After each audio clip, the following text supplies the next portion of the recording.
After 30 years of ministry, I've worked with so many families and so many people that are hurting and in pain. I realize that so many of us are overwhelmed with shame, guilt, we hide, we live a pretentious life, we're seeking for meaning.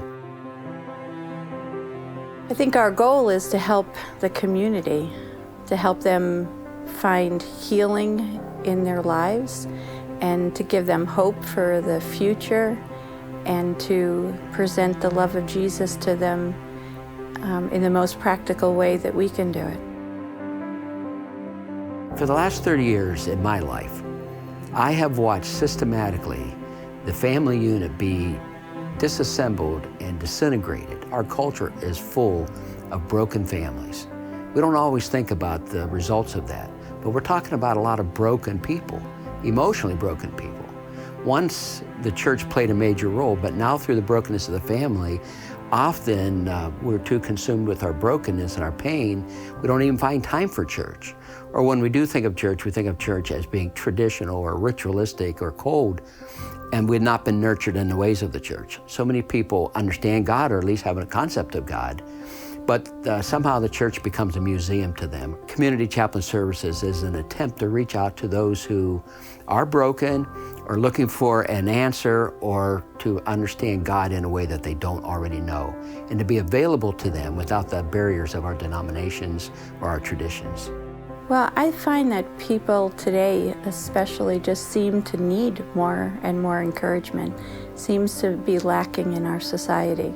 So as someone that's on the phone with almost everyone that ends up coming in or coming out of a session, I try to be an encourager and just try to encourage people that this is a safe, confidential place that they can come to, that we are concerned about them and that we want to help them, and that we pray for them and try to help them get on with their lives.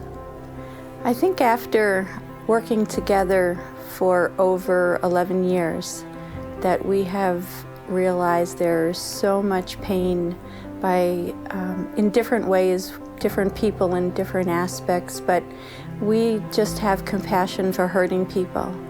And we're trying to help people with the healing of the pain of their past.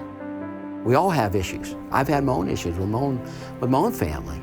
None of us are exempt from it.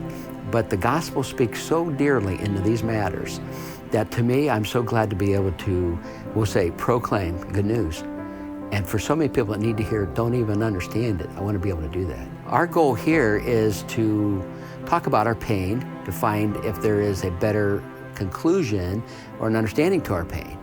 You can't change the facts of your life, but what you can change is how you view the facts. And a lot of times we've come to conclusions about ourselves that just is not right. We are living upon a life commandment that's based on a lie. So when we allow the truth, and we'll say the truth of God, to come in, it gives us a new perspective on life. It changes us, and we become more healthy. And that's part of what we do here, assisting in the issues of life.